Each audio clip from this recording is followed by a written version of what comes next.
The financial industry is rife with conflicts of interest. So are you better served trying to figure it out on your own as a do-it-yourself money nerd? Or do doctors need the help of a financial advisor to get them to their goals? Keep listening as Justin and I duke it out over financial advisors. Welcome to the Money Meets Medicine podcast, where we talk all about the personal finance topics you wish you would learn in medical school. I'm your host, Dr. Jimmy Turner, and here is our other host who has debated financial advisory fee models with me for like 4 years. Seriously. Justin Harvey. Jimmy, great to be here. Thanks for having me, as always. I'm super excited to talk about this one. Like, you and I have had so many conversations about this, and I just want to paint this correctly because my view has been the one I think that's changed the most.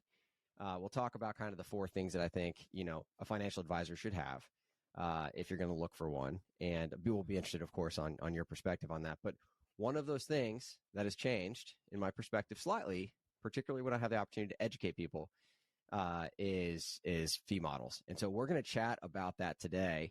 And, I'd love to, hear about your journey. We're going to talk about all of it. But surely you're as excited as I am. I know this one's going to be fun. This one will be fun. Absolutely. All right. Well, before we dive in, many of you know my story in disability insurance, and basically as a fourth-year medical student, doing the wrong thing, not knowing enough about disability insurance, making a mistake, an insurance agent not doing the right thing for me. So decided to offer that myself to help alleviate the problem that often happens for doctors, which is getting bad advice when it comes to insurance. True nightmare stories that I've heard. So if you're looking to get own occupation disability insurance from one of the 5 companies that you need, visit moneymeetsmedicine.com. We can take care of you and make sure that you're getting the right information, whether that's a guaranteed standard issue policy you might get during training or a fully underwritten policy. And if you don't know what those things are, that's probably a good reason to have a call with us at moneymeetsmedicine.com. All right. So Justin, fee models, my man, we're going to dive in and discuss this. So financial advisors, before I tell you like the 4 things that I kind of educate people to look for on this, I want to know, actually, you know what? I'm going to throw out some ideas at you, and I want you to tell me if you agree or disagree. We're going to treat this kind of like a trivia. Like it's going to be like a yes, no, and if no, expand, right? So okay. Some benefits of a financial advisor. Everyone talks about, this drives me crazy actually, and I'm not even an advisor. Investments. They're like, well, if I look at my investment portfolio and, my advisor is going to cost, 1%, and my portfolio, when I do it by myself is 8%, they got to get to me, to at least to 9 to compensate for, like, that entire argument, the mathematical argument, I think is ridiculous. And the reason why is because it discounts everything else that a financial planner does for you. I do not think that, that argument alone is sufficient to make a decision not to have a planner. I don't think everybody needs a planner. That said, investments are a piece of it. And so I really don't like it. And I'm not even going to have to ask you. I know you're going to agree with 100% of what I just said. But I'll give you your soapbox for a second. Do you think that's a fair conclusion there? I would make a distinction because you're using some terms interchangeably. And I think asset management and investment management, I would hold on one hand and financial planning on the other. Now, a good advisor is going to do both. But certainly asset management and investment management is not worth 1% because it's a commodity largely. This isn't totally true, and I hate using endless caveats. But the bottom line is I agree it's an unfair comparison. For someone who's doing holistic financial advising, looking at your investments, yes, but all the other areas of financial planning and your career and your income and the estate considerations and family culture around money, if someone is speaking to all those things, then they shouldn't have to give you 9 when the S&P gave you 8.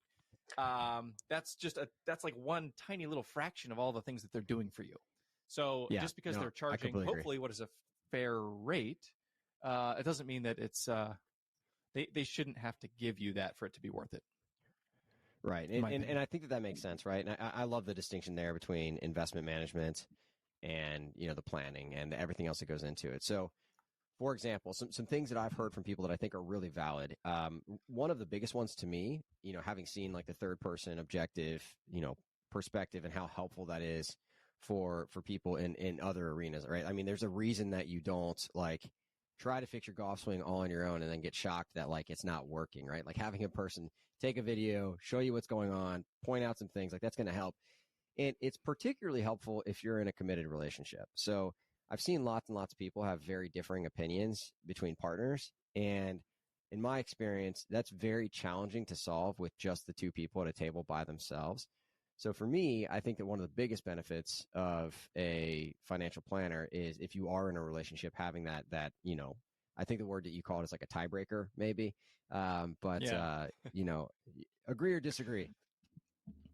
Well, hopefully it is more of a tie-breaking vote and not a referee, which I have felt like a referee in some calls with client couples. But that's tough. yes, I think, can you just distill the question to make sure that I'm responding to the right question? Do you think that one of the biggest benefits of having a financial planner, particularly if you're married, is to make sure that the two people are on the same page? There are some clients of mine who I think they would rank that number one, and there's not even a close second. I think not everyone values that. And there are some people that communicate really well, have integrated goals, and it's a nice to have, but it isn't like the foundational thing. Like, we love Justin and we're never going to leave because ... Right. But certainly that is something that many people find very impactful. Okay. Well, hey, so here's a few more because I want to get to the meat of the show, which is talking about fee models. I'm super excited about this. I'll try to keep answers short. Go ahead. Yeah, so some of the other ones I thought about, creating a comprehensive plan, which you alluded to a second ago. It's not just about investing. Being a central hub, right? So the person that tells you, like, hey, if you need to get on occupation disability insurance, this is someone I know and trust. If you need a trustworthy CPA, I can actually either help that myself or send you to somebody I know. And so the ability to be that central hub and refer people to other financial resources that they may need is another one. Yeah. Absolutely. I call it introductions to vetted experts. I've got a bunch of people that serve my clients in ways that I cannot, and they don't suck. You don't have to go to Google to find somebody to help you with your estate plan. You can just ask me, and because of my network and other advisors that I know all over the place, I can get you introductions to vetted experts. Which I'm just going to plug this for a second because this is a soapbox that I'm going to stand on. It really bothers me, like, when people do Google that. They're like, hey, who should I use for insurance for doctors, right? And they come across a list on some website, and that list has, 10 people on it, which I find really interesting because, by the way, if you took me out to dinner, Justin, and you're like, hey, man, who do you recommend as a financial planner? Or who do you recommend as an insurance agent? Or, hey, who do you recommend to help me with, my investments? Like, should I go Vanguard, Fidelity, or Schwab? Typically, most people are not going to be like, you know what? I recommend these 17 people, right? Like that isn't what you would do to a friend. And so it always bothers me when you come across these lists of paid sponsorships where that's kind of what's going on. And in particular, being on the other side now and, having seen own occupation disability insurance nightmares where, we've had trainees who had cancer diagnoses, had a guaranteed standard issue policy available that wouldn't have looked into their medical history and had an insurance agent off one of these lists try to underwrite them. And we were like, no, pull your application. You've got a GSI. We're not going to make any money from it, but that is the right thing for you to do. So please, please, please don't do that.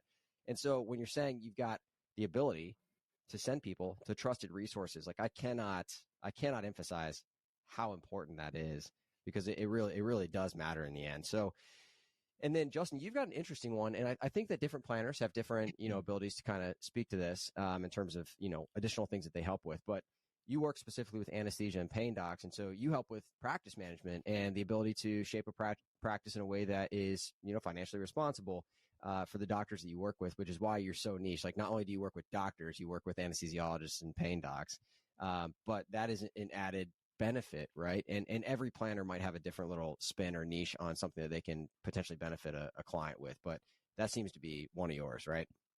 Absolutely. Yeah. And there's so much value to be added there. Like, imagine if you would have known that you should have doubled the signing bonus you asked for because that was the going rate for physicians of your specialty. Right. Like, holy cow. Now we're not quibbling over percentage versus a $5,000 flat fee. It's like that we just made 10 years worth of fees. That happens. Yeah. So yeah. And that's exactly why I want to talk about that, these things first before we dive into fee models, because in order to answer one of the fundamental questions about what is the return on my investment for a financial planner, you have to think through all the benefits and not just the investment management piece. And so, I'm not throwing that all out there because, no offense, Justin, but 98% of the people listening are not going to be your potential client because they're probably not anesthesiologists or pain docs. 99 point something, I would say. Yeah. Yeah. Yeah. So this isn't like hey, let's promote Justin's, wealth management for like, that's not what this is. The point is to talk through all the benefits of a financial planner so that you can further consider the fee models. Here are some hills that I will die on, though, before we talk about fee models. I always talk about the 4Fs, and these are 4Fs that I would die on. And part of the reason why is because on an educational show of this nature, like, I can't have individual conversations with people about, well, like, this one, gal or this one guy, like, they're the exception to this rule. Like, I actually know them really well, and I would recommend them even though they don't fit this. Like, I can't do that in terms of general education, right? I can't do that on a podcast. I can't do it on a blog. I can't write a book with that information in it. So from a very high level general education, ways to limit conflicts, fee only is probably the number one. And what that means is that they only make money from helping you with financial planning and advice. They do not sell insurance products, right? And Justin, you'll have to correct me. It's something like, what, 98% of financial planners are not this? Depends on the proxy that you're using for the fee-only cohort. I tell people between 1% and 3% of all advisors using NAPFA membership as a proxy. NAPFA, N-A-P-F-A, North American National Association. I don't even know what it stands for. National Association of Personal Financial Advisors.org.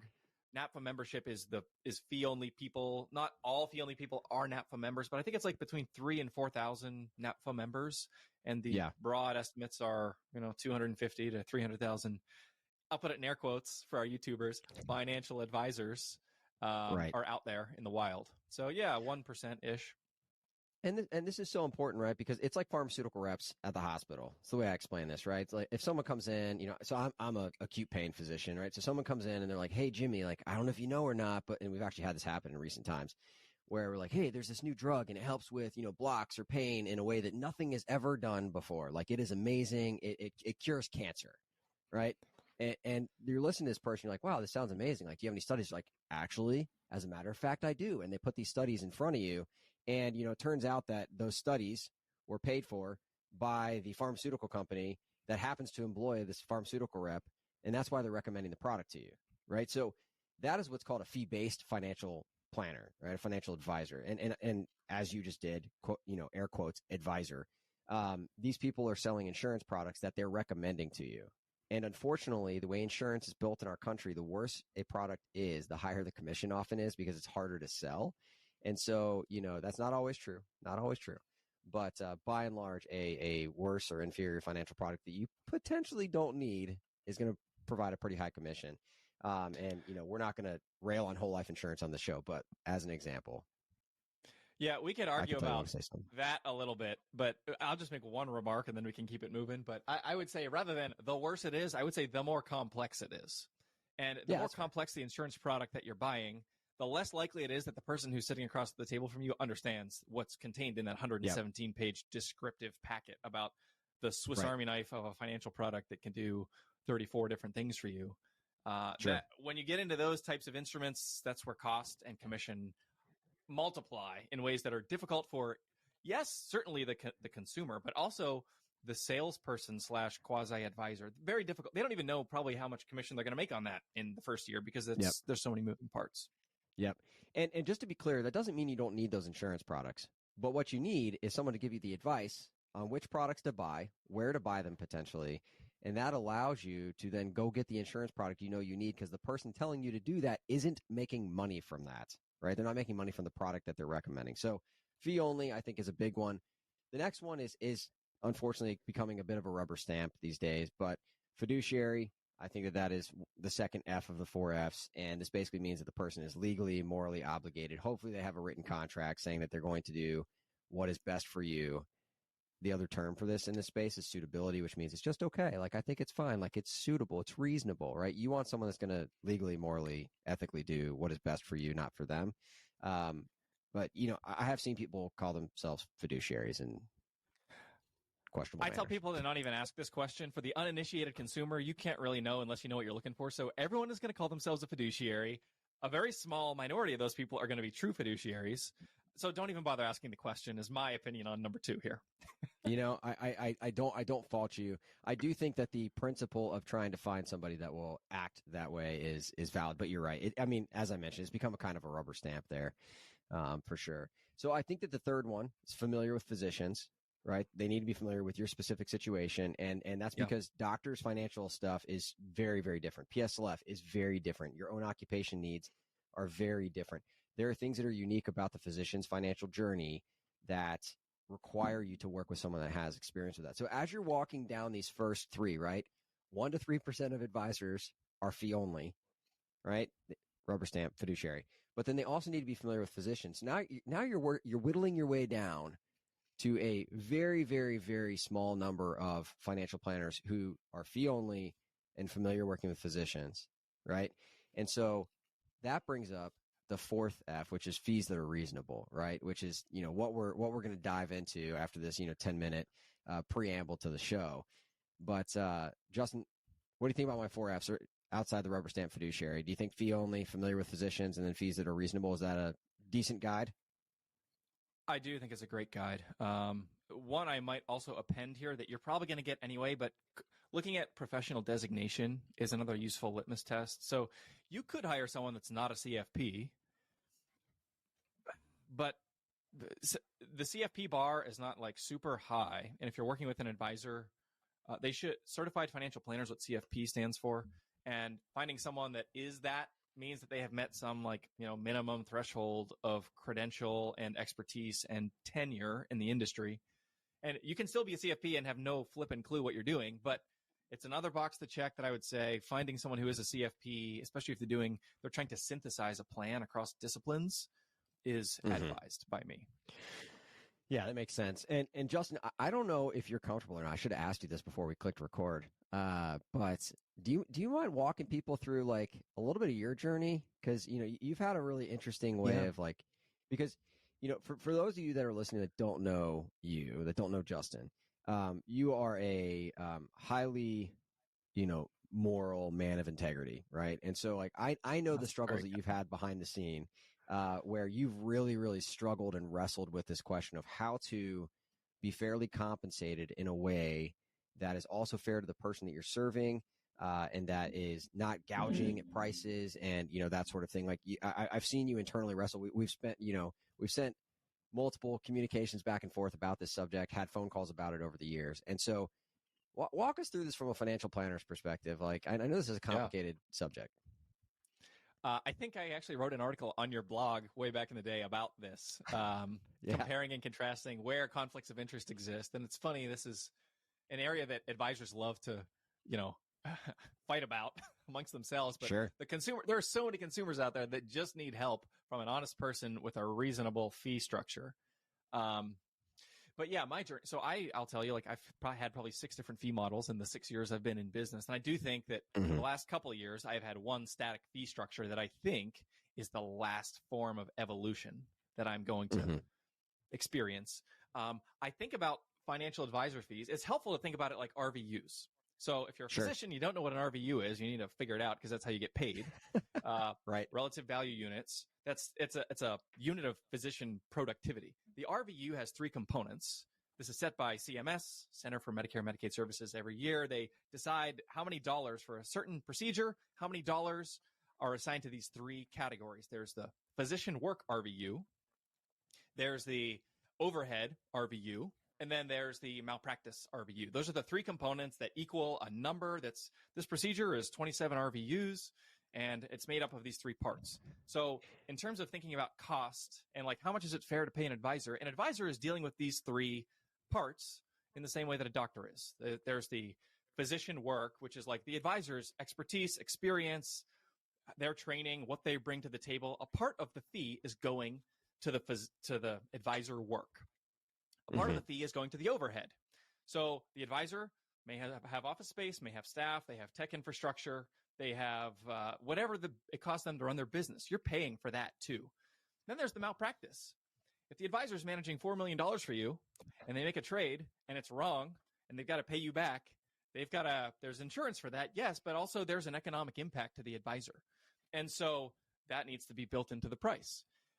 An advisor who is not accounting for all 3 of these components is at risk of either not getting paid for their time adequately or not being able to scale because you can't afford to build your business. Or if I make a bad mistake for a client and the insurance company is in a fight with me about whether they're going to cover it, then I'm going to go out of business because I'm not making enough money to cover the malpractice. And to be clear, like what you're talking about, like I've had friends that ended up having to close their financial planning firm, good firms, good people, because they couldn't afford to stay afloat. They didn't have enough margin in their business. And so from a consumer perspective, people are like, oh, this person's amazing and they're doing great things and yada, yada, yada. And then it turns out that they had to close their doors and can't help anybody because they didn't account for all three of those things. Yes. And so obviously there's some fungibility in the value of each of these components. But as a business owner, I'm an advisor, but I'm also a business owner. I'm thinking about these three categories as I'm setting prices. Mm-hmm. And so the question of fees is like, how do I get paid fairly across a spectrum of complexity for low complexity and high complexity clients, low investment assets, higher investment assets, business owners, non-business owners? How do I create a structure that applies to each of these circumstances equitably so that I'm paid fairly for these three categories and that the client, the consumer, experiences value at the price point at which we're agreeing? So I have gotten a lot more sophisticated in the way that I understand this over the last 6 years. That will not surprise you. And that's why I have the model that I have now, which is a combination of like a flat fee with some investment management fee component when I manage investments for clients. And for clients for whom I manage $1 million or more, it's all an AUM fee. If I manage less than $1 million, there's a combination of AUM and a monthly fee in order to cover the fixed costs of running our business, APM Wealth. Yeah, and that makes sense. And it's been really interesting watching you take this journey. And I got to admit, like I got to call myself out. So I used to be let's very black and white about one of these fee models, which is the assets under management model, also called AUM. And I will say that, I've become less black and white about it. I'm a little more nuanced. And if you had to listen to like one, take home kind of message from me, my perspective, as a non-financial planner, right? As someone that just has lived in this space for 6 years and helped doctors find planners, every single fee model, there's not an exception to this that I'm aware of. Every single fee model has a conflict of some kind, right? And so there are people that want to rave about flat fee models because, they just create a product and you pay them for their work and then it's just one and done. And you can come back for advice and just pay for hourly advice. Like creating a single product for you for a set fee, right? Their conflict is to work as little as they possibly can to create that product for you, right? Their conflict is to try to spend the least amount of time on your stuff. An hourly advisor is like a lawyer. Their job is to spend as much time as they possibly can on your stuff because they get paid by the hour, which is why lawyers send you bills in increments of 15 minutes, right? And so they're billing for those billable hours. Mine are usually 6 minutes. I don't know what lawyers you're using. Oh, maybe it's less and I just don't pay attention to it. I just pay the bill. Me too. Yes. Yeah. So, those models, while they seem cleaner, right? And maybe they seem cleaner because they're easier to understand, but they are not inherently without conflict. And so I want you to hear that before I talk about the AUM, because I think that's important. The AUM model has conflicts too. There's a lot of people in the personal finance space for physicians that have railed on this thing for a very long time. So, before I dive into that, is there something you want to add there, Justin, before we talk about the AUM model? I think what I would say is thinking about there's the carrot and the stick when we think about any kind of incentive. And I like to ask not only like what are the bad things, but what are the good things? Like when I'm winning, is my advisor winning? And when I'm losing, is my advisor losing? And is there alignment there? And I think where I've landed on the fee structure, it's right for me and it's right for my incentive. In the same way that if I'm a business owner and I'm going to hire a doctor for my medical practice, do I want that doctor paid on now? Not getting into like quality and fee-for-service billing, separate question, but do I want that doctor paid on salary or do I want them to be paid on production? Well, what do I want that doctor to do? There's some doctors that probably want a salary and their incentive is to work as little as possible and still make that salary. If you're on production, I think we're about to have a very fun conversation. Your incentive is to crank out as many RVUs as possible, obviously within the bounds of the Hippocratic Oath. And if I'm the business owner, you could make a case for either one of those depending on how you think about the opportunity of that role.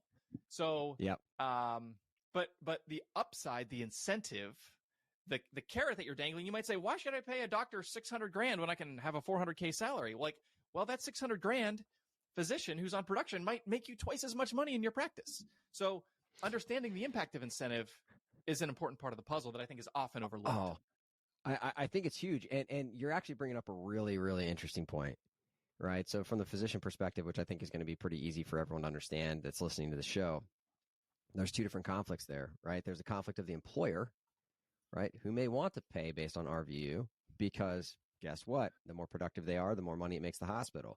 Whereas from the patient's perspective, that conflict may not be great.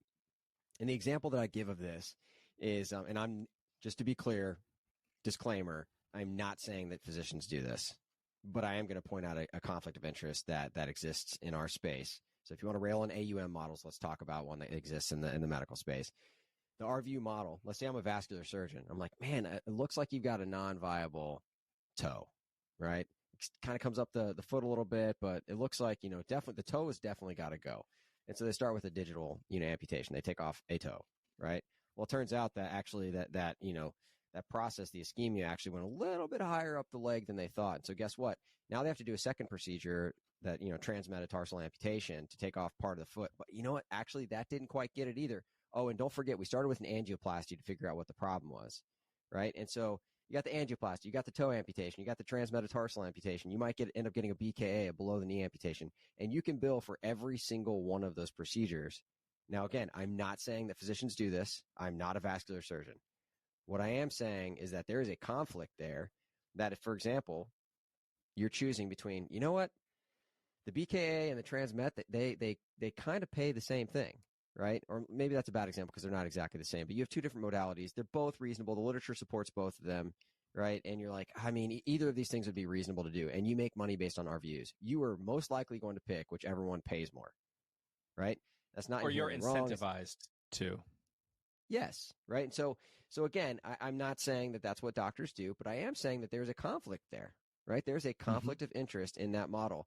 And so, which is why as an employed anesthesiologist, I've always, joked around with patients whenever they bring this up. I'm like, look, I get paid the same no matter what, right? Like I get paid I get paid a flat fee no matter what I do for you. Whether you make it or whether you don't. Just what you want to hear from your anesthesiologist, right? Right. Well, but you don't, even if you're in RVUs, you don't make more if they make it. But like what I will say is that, in my flat fee model, theoretically, I have the conflict of canceling more cases because, guess what? I get to go home if we do less cases and I still make the same amount of money. So every model out there has a conflict. So if you haven't thought of it, it's just because you haven't, really kind of wrapped your head around the way that it works. It's true in medicine. It's true in financial advisory worlds. Yep. So the AUM. Right. So this thing is based on a percentage of the assets that are being managed by your financial planner, your financial advisor. And so in a true AUM model, this is based on, right, your investments. And so it's not based on, and you've had interesting models in the past, right, because of this exact problem we're about to talk about, but it's based on your investments. It's not based on your debt. Right. And so one, right. So one of the biggest conflicts in that space is that anything that doesn't increase your investments is a conflict for the advisor. They have a conflict of interest because anything that doesn't increase the investments doesn't increase how much money they will make. And so again, not inherently wrong, but it is present, right? So what are your thoughts on that on that conflict, Justin? I think with debt, it's I mean, you're right. So there's two big ones, debt and charity. These are the two that I point out. And I tell people, like, I love paying off debt and I love giving away money. So personality wise, like I want to help you do both of those things as fast as possible. But there is an economic adverse relationship. If you're like, Justin, I know you manage $1 million for me and I have $1 million mortgage, but really what I want to do is take my investments, sell all of them, pay off the mortgage. For the way that we structure our engagement, depending on the complexity of the household, it's possible that may be an economically disadvantageous proposition for my firm. Now, realistically, I can tell you, just speaking as a practitioner in the real world, and I said in the last conversation we had, I'm very pragmatic. I'm like, what's going to work in the real world? I'm not, I'm losing zero sleep over the economic impact of a decision like that. I want to come to the party where we burn the mortgage note in the backyard and raise a beer with you because I think that's an awesome achievement. But it's helpful and useful to observe that, that's a relationship that is adverse. Similarly, if you want to sell that $1 million of investments and give it to the Salvation Army, well, dang, that's another problem. It's another adverse relationship with my fee structure. Now, like I said, I'm right there with you if you wanted to do that in the real world. But there are, and there's shades of gray and different ways to experience these types of challenges, and full disclosure of all of these, both at the outset of an engagement and also periodically as you go along, whenever you come up to these things, is certainly best practice and the most ethical way to operate. It's also required by the CFP, by the way. Yeah, well, and so I'm going to mention this. So that was actually hilarious. So for listeners that don't know, and we'll get back to the AUM, the CFP board came out and basically said you have to be a fiduciary, right? They required the fiduciary standard. And the funniest thing to me, sorry, I don't think that that's true. This is a deep rabbit hole, and I don't even know if we should go down it because it's so complicated. Well, hey, so big picture, the only thing I wanted to mention is that the CFP board had a higher standard than they used to. That was required among advisors. And there is a very well-known mutual fund company that came out and wrote this like hilarious conflict of interest, like, disclosure that basically said our agents are incentivized to sell you whole life insurance and these other inexpensive products that may not, basically benefit you, but make them more commission. And it was just, to be honest, like, to give them credit, I thought that was actually pretty impressive that they did that. But it also like just confirmed everything that everybody thought for the last, 15 years in this space about that company. Yeah. And so it was very interesting when that change happened. Mm-hmm. CFP does not equal fiduciary. I mean, there's something like, I forget, it's like 75,000 CFPs in America. And we just discussed like 3,000 or 5,000 of them are fee only. So that means there's another 70,000 of them running around that are in a more conflicted than fee only type of fee structure. And let me take this opportunity to say one thing that I think is important. There's a lot of good people, a lot of smart people, a lot of excellent advisors who are stuck in bad fee models where there's a significant adverse incentive more frequently than in other fee models. Because I can tell you, I'm the guy who has the toe that's needs to get cut off. I want to understand how the doctor gets paid, but really what I want is the best doctor. And the one with whom I have the rapport and the trust, and like, because it is an act of faith to be asleep on a table and somebody's going to cut off a part of your body. And I'm interested in the fee, but I'm also more like, who's the right person for this job? And the right person in the advisory world, they are spread across all different fee structures. But there is a center of gravity in the more transparent fee structures of, in my experience and observation, of advisors that are worth doing business with. Yeah, no, I agree, which is why from a high-level general education standpoint, these are guidelines, they're rules of thumb. Yes. They are, things to consider. They are not, obviously nuanced. And so I will potentially die on the fee-only hill for the most part, 99% of the time. Even though that. Yeah. And maybe we're recording an episode 3 years from now, and I'm like, you know what? Like, I just think that you need to learn so much about personal finance that you can actually tell when an advisor is good. And if you can get to that point where like, enough about personal finance, like I could work with an advisor, a planner, and honestly, I would have a pretty good idea within the first hour of speaking with them, whether they're good at what they do.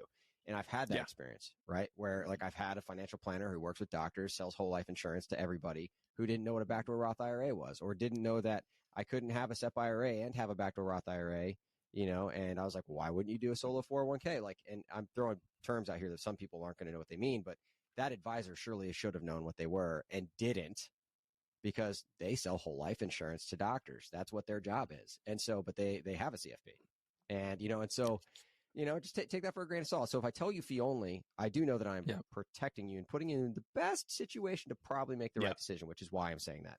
That's not to say that fee-only advisors aren't out there that aren't great.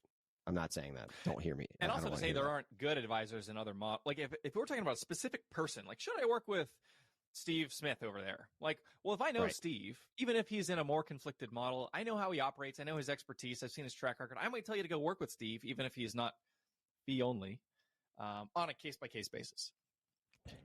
Yeah. No, I agree. So your two choices, right, are to get educated, which I think you should, no matter what. Get educated enough to have an opinion on the right kind of advisor for you. There's some guidelines, suggestions, rules of thumb that we presented in the show to think through that. But recognize that no matter what, there's going to be a conflict of interest. That is the take home here. And you have to be educated enough on that model to know that conflict exists and then take the advice in light of that conflict. Is that a good take home, Justin? Absolutely. Yeah. And there is no right answer here. Just understanding the lay of the land. And when people say, like, this is the only way to do business, this is the only right way. And in advisor land, in our weird little corner of the world, there's these Facebook groups where people are yelling at each other through their screens.